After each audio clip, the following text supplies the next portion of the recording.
I love this song. Oh, yeah. Turn it up. Hello, everybody. Welcome back to Boys on Film. My name is Phil Marriott. This is Paul Joseph. I got it right that time. I'm learning. Slowly, but surely. Today, something you can stream on Shudder. It's called Who Invited Them? But no question mark. I don't know if you noticed this, Paul. When the credits started rolling, I was really picky about it. I was like, where's the question mark? Do we just say who invited them? So it's a statement. Is it a Doctor Who crossover? It's like who invited Doctor Who invited them? So it's a horror comedy directed by Duncan Birmingham. It centres on a character called Adam, played by Ryan Hansen, who was in Friday the 13th, 2009. Did you see that? Friday the 13th, the remake? Did I see that? I don't know. And if I did, I think I've forgotten about it. I hate remakes. Yeah. That could be another subject for another video, I think, because Carrie's remake is just the worst. Prom night as well. I don't think there's even any gore in it. But anyway, it centres on Adam and his wife Margo, played by Melissa Tang. They have a housewarming party. It's successful to begin with, but one mysterious couple, Linger, is always somebody or a couple at a party that just outstay their welcome, and they definitely do that after all the other guests have left. Tom, who's played by Timothy Granadiros, who was in 13 Reasons Why, and his other half called Sasha, played by Perry Matfield from Shameless. They are wealthy neighbours, but as a single nightcap leads to another, and they, are very persistent about, downing more booze. The couple start to suspect that, all is not what it would seem. And to be honest, I'm surprised this lasted an hour and a half, because if I had this couple in my house, I'd be like, no, I'll be showing them the door straight away. They were quite weird. Yes, but what I think the film does quite well is it kind of works as a sort of a satire to start with, because the reason they're having this housewarming party, and the guy is a bit of a dick, and he's kind of like, they've clearly bought this house that's kind of like in the canyons or the hills? Beverly Hills, somewhere in one of the places referred to in LA, and it's kind of like very zhuzhy, and they kind of have this party to show off, and he's just trying to be really cool, and he's going on about his vinyl collection. And he's such a nerd. Yeah. I mean, I'm like that with my vinyl. Don't touch my vinyl. But he's total tosser. You can sort of see that their friends and people come to the party find him a little bit pretentious, a little bit much. And that as much as they're trying to show this amazing new house and lifestyle, that it doesn't quite necessarily match with them and their background, and so they've kind of upgraded to get this amazing house. So then I think the couple that stay on have this kind of kooky sort of free spirit edge that I think appeals to them, the two leads, a lot, because they've got a kid now, and the kid's away. He's particular like hipster dad trying to cling on to some youth or whatever, and try and still be cool. And so I think that this couple kind of exploit that. That works quite well for me, and I think but obviously it then does escalate to the point where you're a bit like, why are these people still here? Yeah, it went on for too long. In my mind, I was just like, no, this is. I don't know if anybody would accept these two for longer than 5 minutes. Did you laugh though? I mean, you mentioned it was a comedy. Did you find it funny? I mean, it's not laugh out loud, but there's definitely quite a lot of like almost like more cringy type stuff, really. Right. Yeah.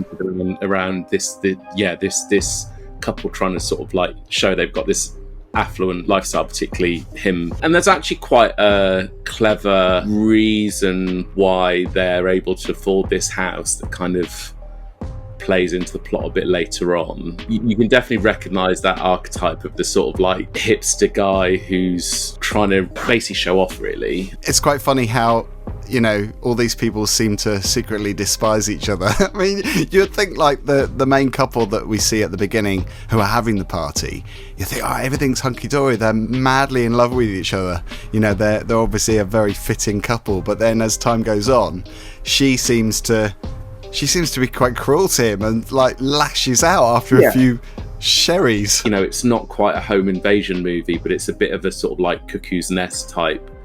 They're exploiting the dynamic between the main couple, and kind of these two are sort of troublemakers. I think maybe overall this film is maybe sort of caught in the middle of whether it's going to be more like that, like one of those, those sort of films like Funny Games and some of those. Oh, I hated Funny Games. It wound me up, because I was going to ask you about that. I was going to ask you about the home invasion genre, because I'm kind of bored of home invasion films. I mean, there's been some really good ones over the last few years. I mean, Don't Breathe was okay. What was the other one? Hush was quite good for low budget streaming film. Parasite, of course, amazing, and Us as well. Yeah, I mean, and Parasite, I guess, is a bit different in that it's more of a social. I saw one recently on Netflix, something with Dan Stevens in it. The Rental, it's called actually, The Rental, a similar thing. But as I say, this isn't quite home invasion in that obviously the people are guests at a party, whether they're invited or not. They did it quite well, like The Strangers and some of those home invasion. People are just terrorizing people blatantly, whereas this, I think what the couple are doing is a bit more covert and manipulative. I mean, I think the resolution of it is actually quite clever. Yeah, I thought that, but it took a long time to get there.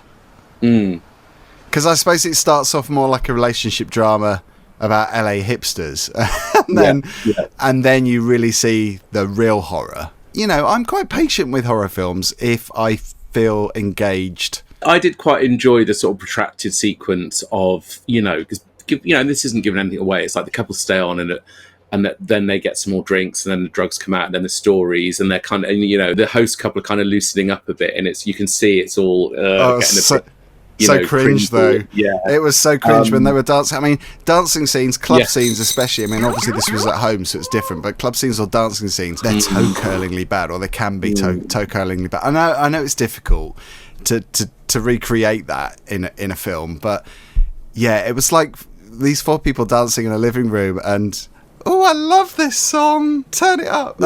Obviously with an American accent. Did you notice the font? When the credits rolled at the beginning and the main titles came in, it was the Halloween font.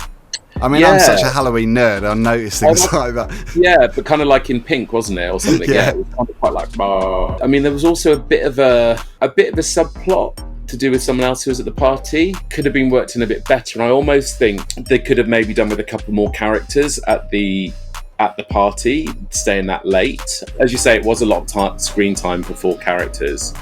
Yeah, because you kind of see inside the house those shots, and then you only see another kind of scene, which is the babysitter driving around in the car, driving around Beverly Hills. So it just flips from one to the other to break it up, and it's good that they had that, so it didn't feel too monotonous with just the house scenes. But I think story-wise, and in terms of explaining what's going on and resolving things, I think it's quite clever. I guess it's always going to be the problem when none of the characters are particularly likable. It makes it a bit harder for you to care or root for them. That's a really good point, and maybe that's why I've got an issue with it, because I didn't really like anyone. I found them either really irritating, nerdy, or just cringe.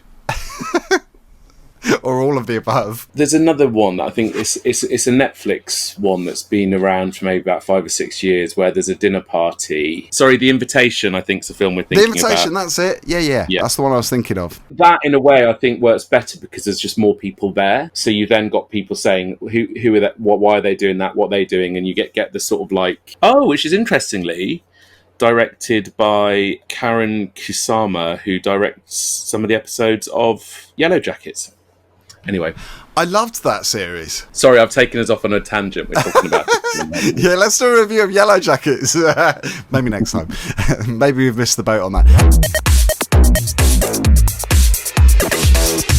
So, star rating, it's 2 for me. It's a 3 for me. So you liked it more? Yeah, I knew that you liked it more than I did. I didn't think it was terrible, but it did feel like something we'd seen before. I think a 3 for me, because I think it's pretty solidly done, and as I say, it's not predictable, and I do think once you get into this horror thrillers, there's so much rubbish out there. I'd say it's pretty alright. Stick that on the billboard. It's pretty alright.